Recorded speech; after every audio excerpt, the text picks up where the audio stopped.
I've worked with dozens of business owners on their tax plans, and the truth is that most of them have the exact same problems. So they'll have the LLC, they'll have the few deductions and write-offs that they're taking in their business, and some of them have heard about the S Corp election but haven't really put it together. And the biggest issue is that none of this is connected. There's no in sync formulated plan that puts all of this together and allows them to have something to follow.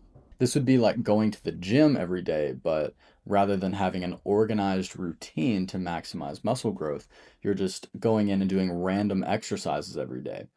You're going to see some benefits from it, there's no doubt about that, but you are most likely not going to be training optimally and seeing optimal muscle growth. And that's exactly the same with how it's reflected in their tax plans. They're seeing some benefit and some savings from what they're doing, but it's not optimal to what they could be doing. So in this video, I'm going to be showing you the exact 3 levers that you actually control your tax bill and how much you're paying in taxes.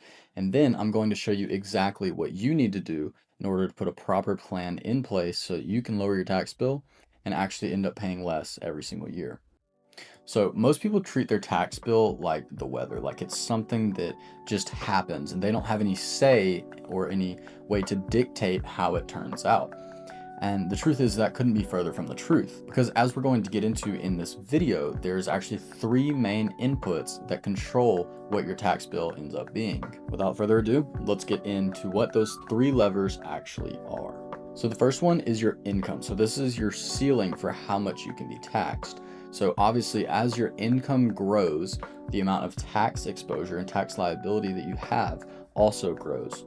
Now, this isn't to say that you don't want to grow the revenue that your business produces, because as entrepreneurs, that's obviously why we are operating and what we are striving is to increase revenue, right? But what it's saying is that if you make more, you have to develop and implement proper strategies that will negate the tax liability that you will then be owed. And one benefit of making more money, obviously, besides just the financial impact and financial freedom, is that from a tax perspective, it enables us to be able to utilize higher leverage tax strategies, such as investing in assets that create large tax breaks like depreciation. So income sets the ceiling of what you can be taxed on, but the next 2 levers determine how much lower we can get that so that you're paying the least amount in taxes. So the second lever that you should be pulling is the actual tax plan. So if you're going to build a bridge to get from one side of a river to the other, you wouldn't do that without a proper blueprint in place, right?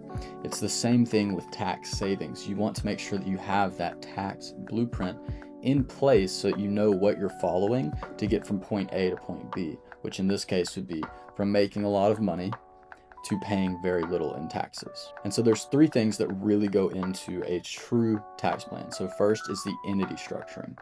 Are we legally protected? Do we have the proper entity in place to have our business set up correctly, right? And if we're making enough money, have we looked into making the proper elections so that we can save on different taxes, such as self-employment with an S corporation? And so the next thing is industry specific strategy. So a lot of what's preached online is this very wide grasping advice that applies to all industries, which is good, but your tax plan needs to be specific to the exact business that you are running. So to look into some deeper details about this, we're going to look at a videographer and a gym owner. So if you're a videographer or some sort of creative, what you can be doing is looking for things like expensing your video equipment like cameras and lenses and all that properly so that you're getting the full and immediate expense this year. Another thing that we can be doing is looking into writing off our editing software or other subscriptions, such as anything in the Adobe suite that we're using to edit those videos in that film. Lastly, travel. I know a lot of videographers that I work with travel quite often to go to film shootings and different things for their clients. We want to make sure that we're fully writing that off and keeping track of all the expenses that we incur along the way on those travels. Second example, gym owners. So this situation changes a lot from videographers, but the principles are the same. So one thing we want to make sure that we're doing is depreciating all of their equipment within their gym, right? There's a lot of equipment, that's a lot of cost, that adds up to a lot of tax savings. And the second thing is things like mortgage interest for the gym that they're either paying for or bought, right? And the rent that goes along with that. Next is how they're paying their trainers. Are we paying them as employees or are we paying them as contractors? These are all things that your tax plan can have within it to make sure that it's optimal to your specific industry. And going back to the blueprint of what your tax plan should have, the third thing, and this might be the most critical, is the capacity and fit. So each person has different financial and personal capabilities that make up their tax plan. And the biggest thing to think about is, do I have the financial capabilities to take advantage of the different assets, investments, things like that? What does my financial situation look like that would make this plan make the most sense? And then on the personal side, what can I create as a tax plan that's going to benefit me in terms of tax savings, but also be something that I can stick to over a long enough time horizon? We would rather that than trying to be overly elaborate with our tax plan and be something that we can only pick up for 2 months at a time and then not stick with it the rest of the year. So whatever direction you decide to go with your blueprint, your tax plan, just make sure it's something that you can actually stick with and can remain consistent with, which gets us into lever 3. So lever 3 is execution. You need a plan that's actually running year round, right? You have to pick a plan that is actually something that you can be consistent with, because a great plan is just a bunch of meaningless words on a piece of paper if you can't stick with it and actually reap the benefits. And execution looks different for everybody, and there's no reason to feel ashamed or feel like you're not doing enough. You just want to make sure that it fits what your lifestyle demands. So for some people, it's just consistent expense tracking. So we just want to make sure that we're staying disciplined and tracking all the expenses that we incur with the business, right?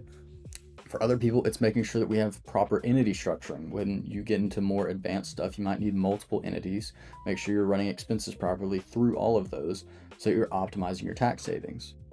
And for some even higher level people, high income earners, it might mean investing in assets such as gas stations and other businesses that are going to provide you with tax savings. The discipline factor and this execution factor is just something that you can stick to year round and remain consistent to. Like I mentioned a second ago, this is the biggest lever, because if you just have a document with a bunch of words saying that you're going to do all these things and you can't stick to it, it really doesn't provide you much of a benefit.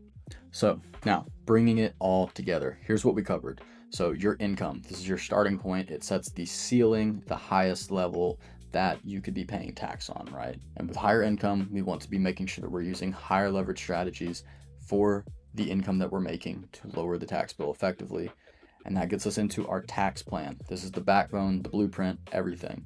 Your tax plan determines how closely you are getting to that maximum ceiling and how much tax you're paying on that ceiling and how far away we can get from it. Obviously, we want to lower it as low as we can. And lastly, the third lever, execution. The best plan that we can have is not some elaborate one. It's the one that we can stick with and actually put into use throughout the entire year.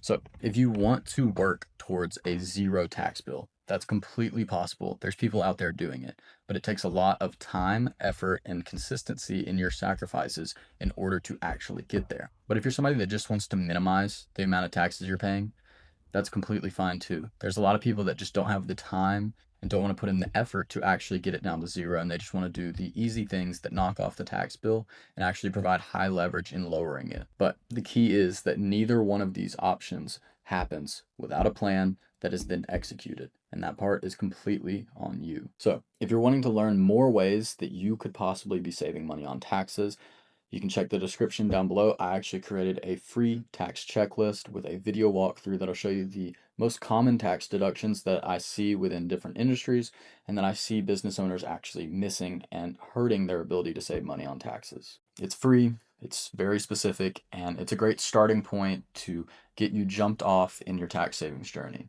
So that's all for me today. I hope you found this video useful. As always, if you have any questions, please leave comments down below and I'll be sure to answer them. And yeah, as always, never stop your relentless pursuit of continuous improvement, and I'll look forward to us talking again soon.